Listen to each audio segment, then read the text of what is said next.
Black CEO denied first-class seat 12 minutes later. He grounds the plane. "Sir, this section isn't for your kind." The words sliced through the cabin like a blade. Every head in first class turned. Phones tilted upward. The hum of boarding chatter went dead.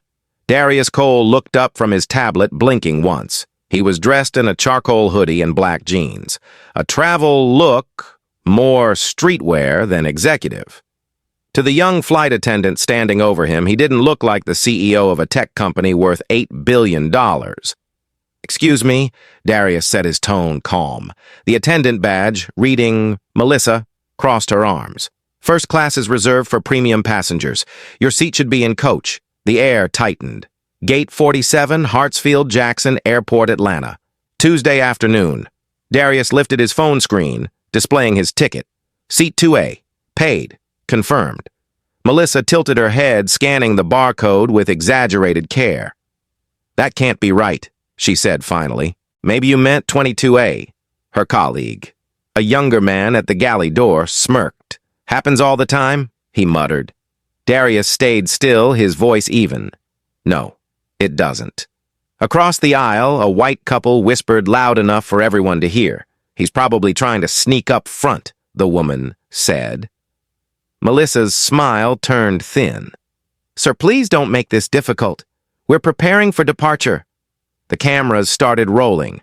A college student 2 rows back whispered, "They're really doing this again," and hit record. The glow of her phone screen reflected in the cabin window. Darius placed his boarding pass on the tray table and folded his hands. "You can verify with your supervisor." Melissa frowned, cheeks flushing. "Fine. But when security comes, don't say I didn't warn you." She tapped her headset. "Captain, we have a passenger refusing to move." The words "refusing to move" echoed down the aisle like a siren. Minutes later, Captain Ron Peterson stepped out from the cockpit. Late 40s, squared jaw, the kind of authority that made people sit straighter. "What's going on here?" "This man's occupying a first-class seat without authorization," Melissa said. Peterson's eyes swept over Darius. Hoodie sneakers' calm face. His judgment was instant. "Sir, I'm asking you once. Gather your belongings and head to coach." Darius met his gaze. "Captain, you might want to double-check your manifest before you embarrass your airline." Peterson stiffened. "Are you threatening me?" "No. I'm advising you." A ripple of murmurs spread through the rows. The college student whispered into her phone, "Oh, this is about to blow up." Melissa folded her arms. "He's making a scene." "No, ma'am," Darius said. "You made it." Peterson sighed and nodded toward the terminal. "Security to gate 47. Before the captain could turn away, Darius's phone buzzed. He read the message, then stood slowly. The cabin fell silent again. "Captain Peterson," he said, voice steady. "You're about to get a call from your operations director. I suggest you answer it." Peterson frowned, but reached for the intercom clipped to his belt. It buzzed before he could press it. "Captain Peterson." A voice came through, tense. "This is HQ. Stand by. Do not remove the passenger in 2A. Repeat, do not remove." The captain's expression froze.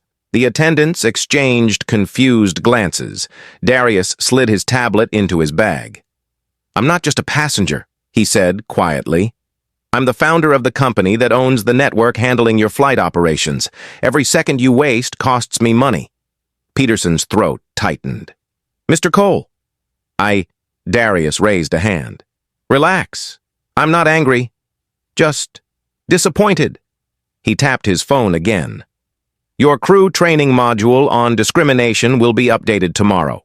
You'll be briefed before your next flight. For now, get your passengers where they need to go." The captain's face paled. "Understood, sir." Melissa stood frozen headset, trembling slightly. Darius looked at her not with rage, but with something quieter dignity sharpened by experience. "You could have asked instead of assumed," he said. "Next time do better." He sat back down, fastened his seat belt, and opened his tablet again. The engines hummed to life. The college student's live stream hit 30,000 views before the plane left the ground. And somewhere above the clouds, A quiet shift began not in altitude, but in respect. Melissa's voice cracked through the cabin again, sharper now. "Security's on the way. You can't just sit here pretending to be someone you're not." The hum of the engines dulled beneath the sound of passengers whispering. The air had weight to it now, that tight, invisible pressure every black traveler knew too well. Darius didn't move. His calm was the kind that made other people nervous. The woman across the aisle leaned toward her husband.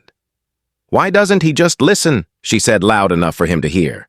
Her husband shrugged, eyes flicking to the phone in his hand. "He's looking for trouble." A younger man a few rows back muttered, "Nah, they're looking for him." Melissa folded her arms tighter. "Sir, you are disrupting the boarding process. Everyone is watching. Just move, please." Darius exhaled slowly. "Ma'am, everyone is watching. Maybe think about what they're seeing." A murmur rippled through first class. Phones were out now, 8, maybe 9 cameras rolling. The cabin lights caught the gleam of the Atlantic Airways logo stitched above the aisle. A flight attendant from coach peeked through the curtain, curious. Captain Peterson hadn't moved far. He stood near the galley, speaking quietly into his radio eyes, darting toward Darius every few seconds. He looked less sure of himself now. Darius stayed seated, posture steady, one hand resting on the armrest thumb, circling the worn edge of his platinum ring. It wasn't just a ring. It was a promise from another life, a reminder from his grandmother. "Don't raise your voice until silence stops working." Melissa broke the silence first. "You people always think rules don't apply." The words hung there, too loud, too final. Someone gasped. The woman in row 3 whispered, "Did she really just say that?" Darius turned his head slowly. His expression didn't change, but something in his eyes did a flicker of pain under iron calm. "What people exactly?" Melissa blinked, realizing too late what she'd said. I meant, don't explain it," Darius said softly. "Just live with it." The live stream count on one passenger's phone ticked past 12,000. Hashtags were already spreading. The college student from earlier whispered, "Man, this is wild! This dude's about to make history." Melissa's headset buzzed, but she didn't answer. Peterson stepped forward again. "Mr. Cole, please, let's not escalate this." "Escalate?" Darius said, voice even. "Captain, I'm sitting in a seat I paid for. You brought escalation with your assumptions." "Sir, it's not personal," Peterson said, but even he didn't sound like he believed it. "It always is," Darius replied. The tension in the cabin had turned electric, heavy, humming, waiting to break. From the back, a flight attendant in her 50s approached cautiously. Her name tag read Yvette. Her eyes darted from Darius to Melissa, then to the captain. She hesitated, then spoke quietly, the voice of someone who'd seen too much and learned when to step in. "Captain, maybe we should verify with ground control before we make a mistake." Peterson frowned. "We have procedures. And we also have witnesses." Yvette said, her tone respectful but firm. Melissa's jaw tightened. "Yvette, stay out of this." "No," Yvette said. "I won't." The older attendant turned toward Darius. "Sir, may I see your ticket again?" Darius handed it over without a word. Yvette scanned it on her tablet, lips parting as the screen confirmed his first-class status and elite membership. She looked up, eyes hard. "Captain, he's cleared. Everything checks out." For a moment, no one breathed. Then the murmurs started again, disbelief, embarrassment, apology, whispered too softly to mean anything. Peterson's face drained of color. "Yvette, are you sure positive?" she said. "He's priority 1. That means corporate." Melissa stepped back like she'd been burned. "That can't be right." "It's right," Yvette said. "And you just called security on a man who outranks everyone on this plane." The captain's radio buzzed again. He turned away to answer, but Darius's voice stopped him. "Don't bother," Darius said quietly. "They already know." The words carried the kind of power that didn't need to shout. Melissa stared at him, finally noticing what everyone else had missed, the name engraved on his briefcase. Darius Cole, founder and CEO, Core Flight Systems, the very company that supplied the airline's navigation software. Peterson swallowed hard. Mr. Cole, I had no idea. That's the problem, Darius said. You never do until you have to. The cabin went silent. Passengers shifted, ashamed but unwilling to meet his eyes. The phone cameras lowered one by one, guilt dulling curiosity. Melissa whispered, "Sir, I didn't mean—" "You did." Darius cut in softly. "But you can fix what you meant." He leaned back in his seat, eyes on the window, voice low but steady enough for every mic in that cabin to catch. Some lessons fly higher than planes. No one spoke after that. The flight attendants retreated quietly. Peterson stood frozen for a moment before walking back to the cockpit. Darius reopened his tablet, scrolling through a folder marked Internal Review. The headline at the top read, Racial Sensitivity Audit, All Divisions. Outside, the jet bridge pulled away. The plane began to taxi. 12 minutes into what was supposed to be a routine flight, an entire airline had just learned that silence wasn't the absence of power. It was the sound of control. Hey, real quick, can I ask a small favor? We've noticed the channel losing momentum, and your free subscription is the fuel that keeps this content alive. If you're enjoying this story, please subscribe. It helps more than you know. Also, tell us where you're tuning in from. I love seeing our global family in the comments. Thank you for being here. Now, back to the story. The plane had been in the air for just 15 minutes when the silence turned heavy again. Passengers who had filmed the scene earlier now pretended to scroll their phones, stealing glances at seat 2A. Darius hadn't said a word since takeoff. His posture stayed composed. Shoulders relaxed, eyes fixed on the small window beside him. From outside, the clouds rolled by like slow waves. Melissa avoided that aisle completely. Every time she passed, she moved quicker eyes, low tray trembling slightly. Yvette, the senior attendant, did most of the service now, her quiet professionalism patching the hole that humiliation had torn open. The captain's voice came over the intercom. Ladies and gentlemen, we're cruising at 36,000 feet. Expected flight time to Chicago is 1 hour and 30 minutes. His tone was steady, but everyone could hear the strain underneath. Darius tapped the edge of his tablet, scrolling through an internal company dashboard. His reflection on the screen looked calm, but his mind wasn't. He'd dealt with worse. He'd built Core Flight Systems from a one-bedroom apartment in Baltimore, survived 1,000 boardrooms filled with doubt. But this was something different. It wasn't new. It was just exhausting. Across the aisle, the same couple who had whispered earlier now sat quiet eyes on the floor.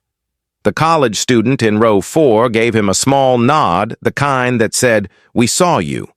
Darius gave a faint nod back. Then a chime broke the silence. The cockpit intercom light blinked.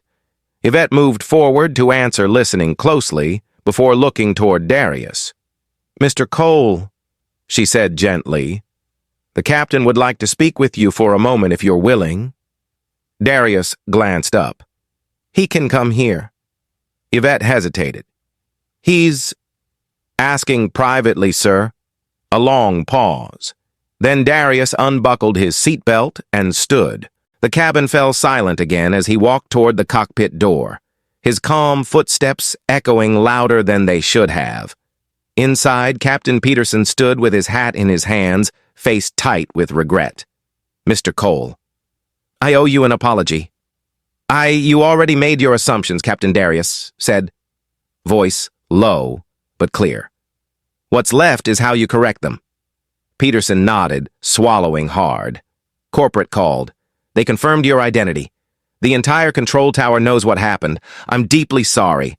"I'm not here for your sorry," Darius replied. "I'm here to make sure this doesn't happen to the next person who looks like me but doesn't have a company behind their name." The captain blinked, shame washing over his face. "I built systems so pilots like you could fly safer," Darius continued, "but maybe I need to build systems that teach you how to see better." Peterson's shoulders slumped. "You're right. I know, Darius said, simply turning to leave. When he stepped back into the cabin, heads turned again. He walked past the rows of silent passengers and stopped beside Yvette. "Can I borrow your mic?" Her eyebrows rose, but she handed it over. Darius pressed the button, his voice steady as it flowed through the cabin speakers. "Ladies and gentlemen." This flight had a delay earlier because of a misunderstanding, but what happened wasn't about tickets or seats, it was about perception, about who's seen as belonging and who's not. He paused, letting the quiet hang there. "I don't want this story to end in anger," he said. "I want it to end in accountability." Every face was turned toward him now, some guilty, some inspired, some just listening. "I'm not here to ruin anyone's career," Darius continued. "But I'm not here to protect ignorance either. So from this moment on, every CoreFlight partner airline will be required to complete bias and sensitivity training.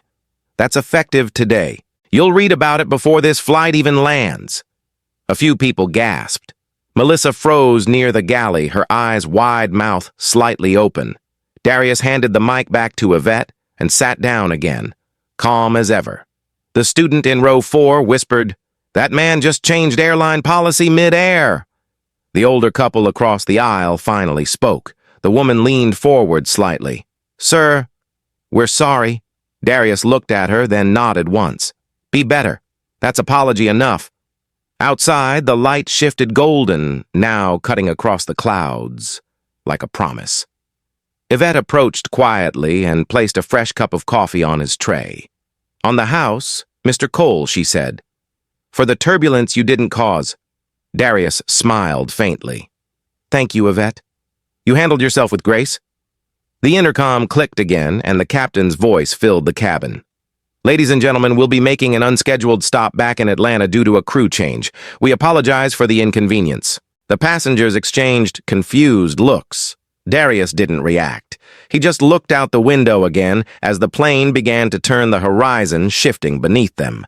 12 minutes later, as the wheels touched down, the crowd erupted in whispers.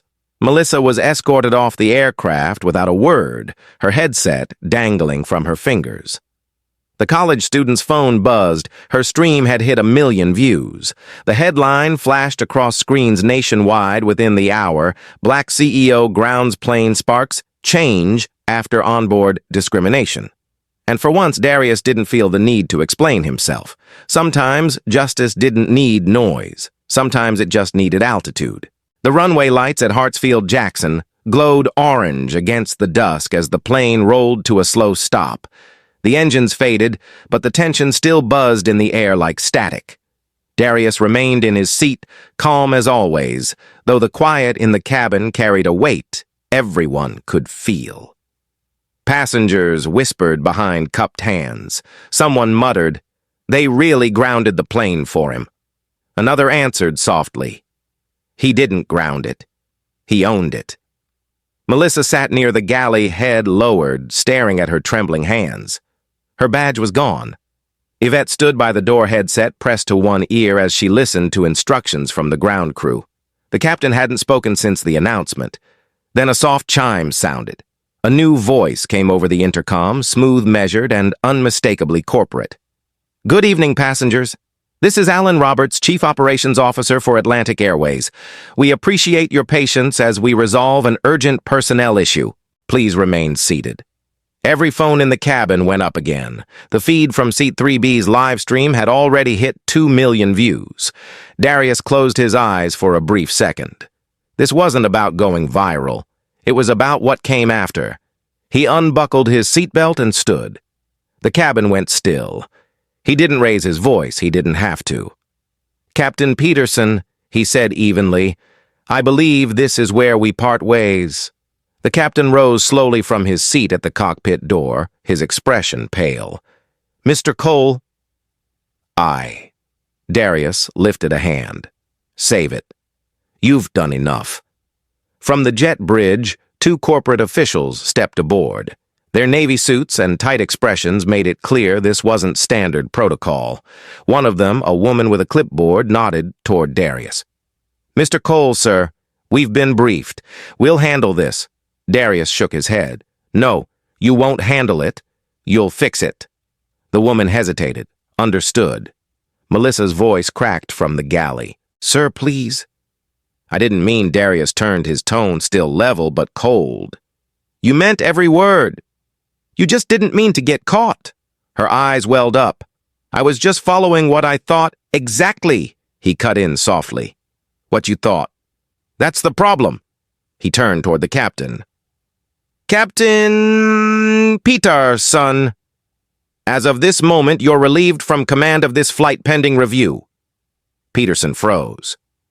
You can't, I can, Darius said quietly. And I just did.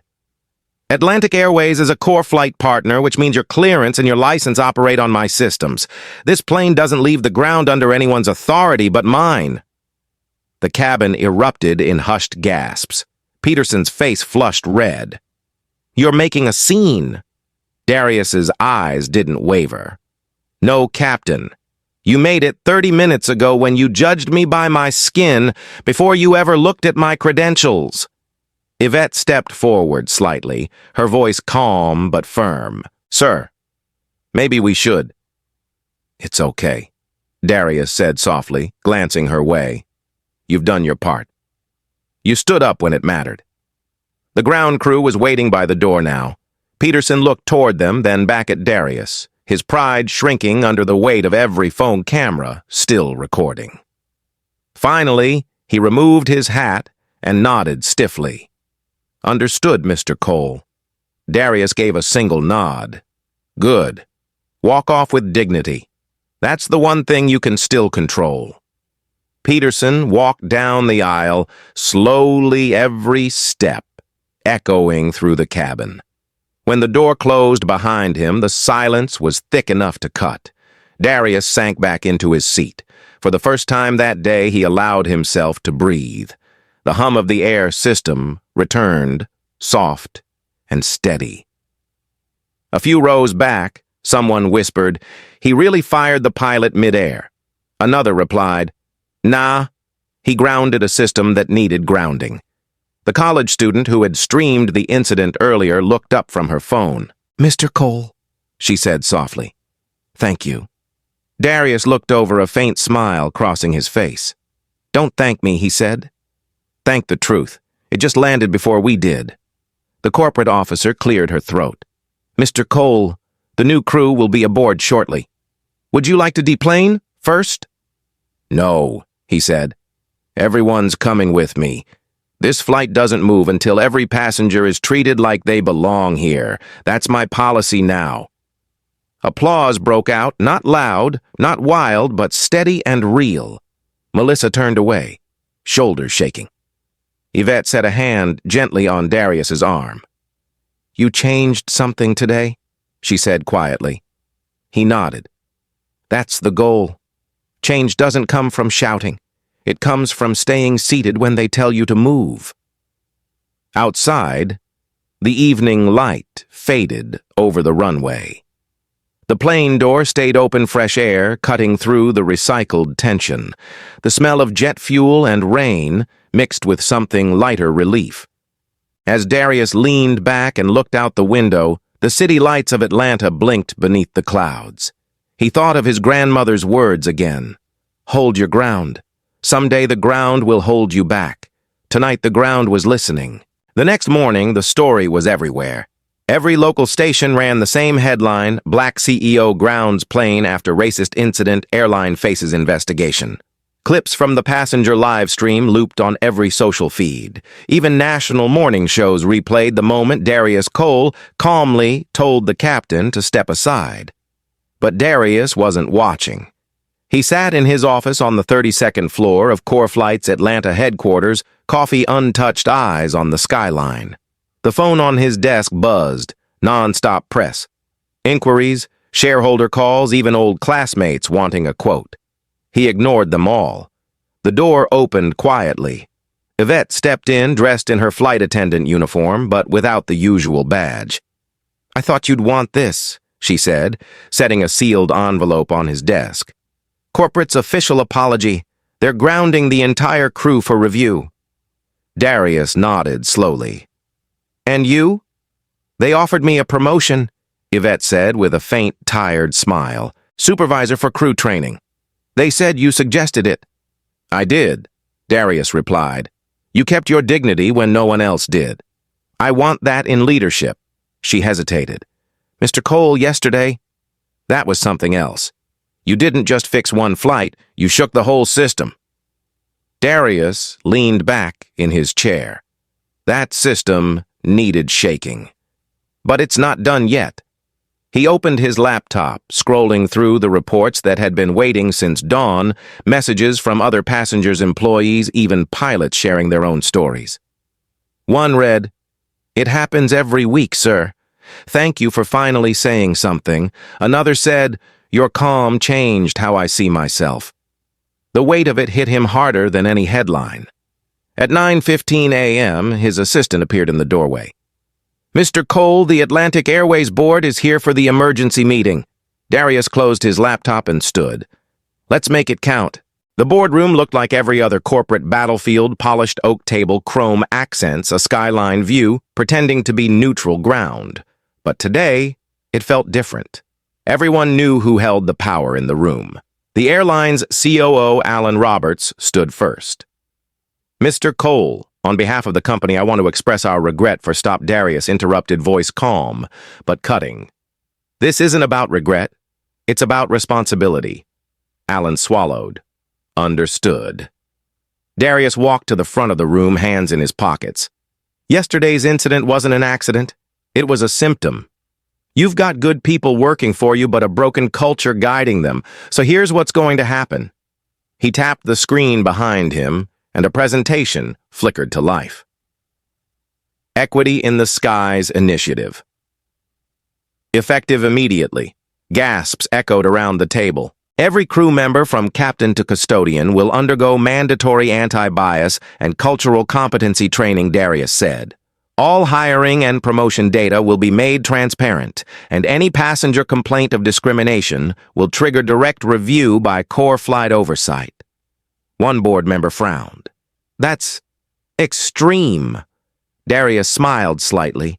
So was dragging a paying customer out of a seat he owned. Another man cleared his throat. "The press already thinks we've lost control, then show them what control looks like," Darius replied. For a moment, the room went silent. Then Alan nodded slowly. "We'll sign off. Every point." Darius studied their faces. "Good, because next week I'll announce it publicly. Not as a scandal, but as reform." Later, that day, he stood outside the building as a warm breeze rolled through the downtown streets. Reporters clustered behind barricades, microphones out shouting his name. "Mr. Cole, do you have a statement?" Darius adjusted his suit jacket and spoke clearly. "Yesterday wasn't about a seat on a plane. It was about what happens when dignity gets dismissed in the sky. That stops now. Not because I own a company, but because I remember what it feels like to be unseen." A murmur rippled through the crowd.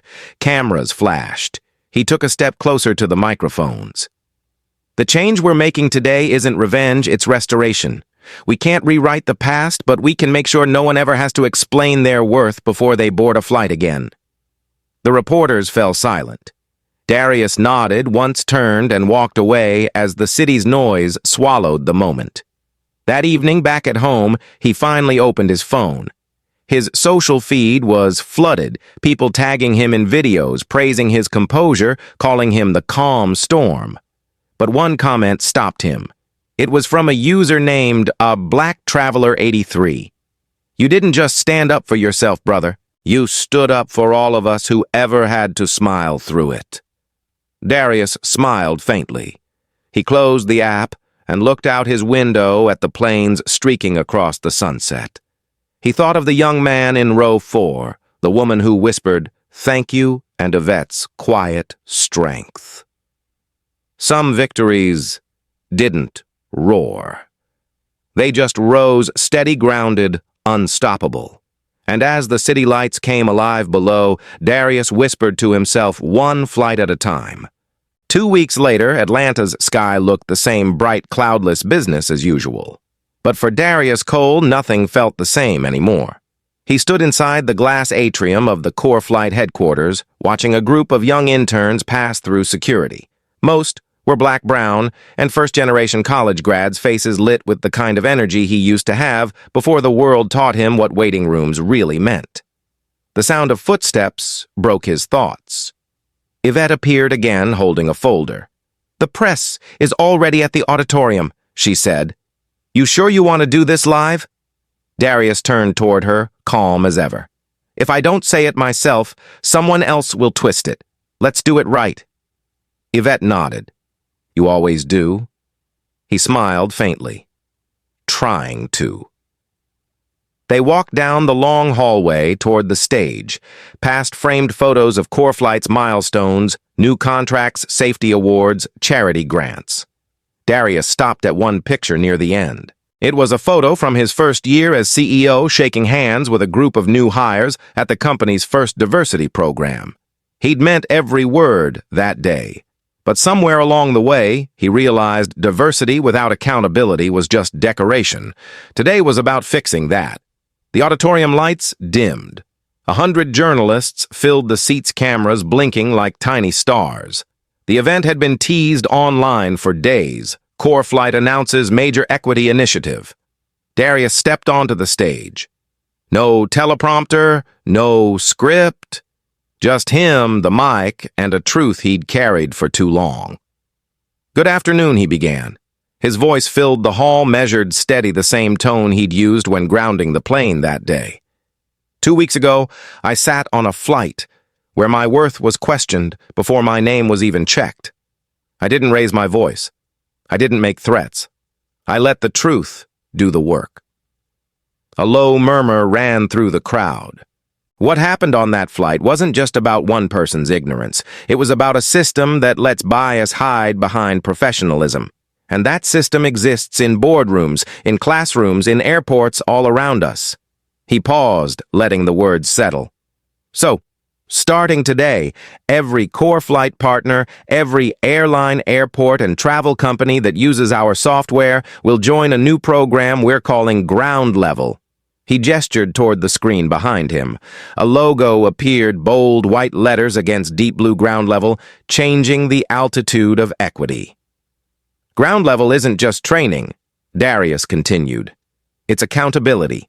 It's data-backed, mandatory, and public. Every crew will complete cultural empathy certification. Every company will publish its equity scores, and every passenger will have access to report discrimination in real time, with those results tracked transparently. Gasps, whispers the sound of cameras clicking faster. "This isn't about punishing people," Darius said. "It's about elevating them, about making sure no one gets left sitting at the back because someone couldn't see past what's in front of them." A hand went up from the press section. "Mr. Cole, some critics say you're turning one bad flight into a publicity campaign." Darius smiled slightly. "Then they haven't been on enough bad flights." The room laughed softly. "Look, I'm not chasing headlines. I'm building guardrails. Because power without empathy always crashes." Applause rippled through the hall. Yvette stood at the side of the stage, eyes shining. Darius looked out at the sea of faces. "I've spent my whole career designing systems that guide pilots through turbulence. Now, it's time to design one for people, for dignity, for us." He set the mic down and stepped back. The applause swelled louder this time, the kind that felt like something was finally shifting. That night alone in his penthouse overlooking downtown Atlanta, Darius watched the replay of the press conference on mute. The caption read, "Core Flight CEO turns racial incident into nationwide reform." He muted the TV and looked out the window instead. Planes climbed into the sky, blinking in the dark, and for once the view didn't sting, it inspired. His phone buzzed. A message from an unknown number. "You don't know me, but I was that student who filmed your flight. I start flight school next semester. Thank you for showing me what calm power looks like." He stared at the message for a long moment, then typed back, "Keep your head high. Someday, you'll fly higher than they can see." He set the phone down and opened his laptop. An email draft. blinked on screen, addressed to his entire staff. Subject: Core Flight. Next Steps Team. This isn't about one man or one airline. It's about every person who's ever been told they didn't belong. Our next mission: make belonging standard. Everywhere. He hit send. The screen faded to black as he leaned back, the city lights reflecting in his eyes. For the first time in years, Darius felt something rare, peace that came not from winning, but from restoring balance. The same calm that had grounded a plane was now lifting an entire industry, and somewhere above the clouds, the sky finally felt like it belonged to everyone. The sun had barely risen over Atlanta when Darius stepped out onto his balcony. The city below buzzed with early traffic's soft horns, blending with the hum of planes taking off in the distance. For the first time in months, the sound didn't remind him of conflict. It sounded like purpose. He wrapped his hands around a mug of coffee, letting the steam rise against the cool morning air. The news cycle was still spinning, but he'd stopped checking. What mattered wasn't the headlines anymore. It was the conversations that had started because of them. Down on Peachtree Street, a billboard glowed in soft blue light, ground-level initiative brought to you by CoreFlight. Beneath the logo were 5 simple words: equality doesn't need permission. Darius smiled. He didn't need credit. The work was louder than his name. Inside his phone buzzed again dozens of notifications messages from across the country. Pilots, flight attendants, travelers. One caught his eye, a selfie of a young black woman standing proudly in front of an airplane cockpit. Her caption read, "First day as captain." "This one's for you, Mr. Cole." He paused, heart tightening in quiet pride. It wasn't about revenge or victory anymore. It was about what came after the ripple. A soft knock sounded on the door. Yvette stepped in, dressed in a sleek black suit. "Morning, boss," she said, smiling. "The FAA just approved ground level as a nationwide certification. Every airline's adopting it." Darius exhaled slowly. "That's fast." She shrugged. "Change moves quick when it's built on truth." He looked out toward the skyline again. "You ever think about how much it took to get here one moment, one insult, and now the whole system's looking in the mirror?" Yvette nodded. "Sometimes the storm clears the air." They stood in silence for a moment, watching the morning light reflect off the CoreFlight logo across the street. Finally, Darius turned to her. "You know what the best part is?" "What's that?" He smiled faintly. "It's not about me anymore." She grinned. "That's how you know it worked." Later that afternoon, Darius found himself back at the airport gate 47, the same one that had changed everything. The noise was the same, the crowds the same. But something felt lighter. The staff now greeted passengers with genuine warmth. A poster near the counter displayed the ground-level emblem with a slogan beneath it, "Respect takes flight." As he walked toward his gate, a young attendant looked up and froze. "Wait, you're Mr. Cole, right?" He smiled. "Last I checked."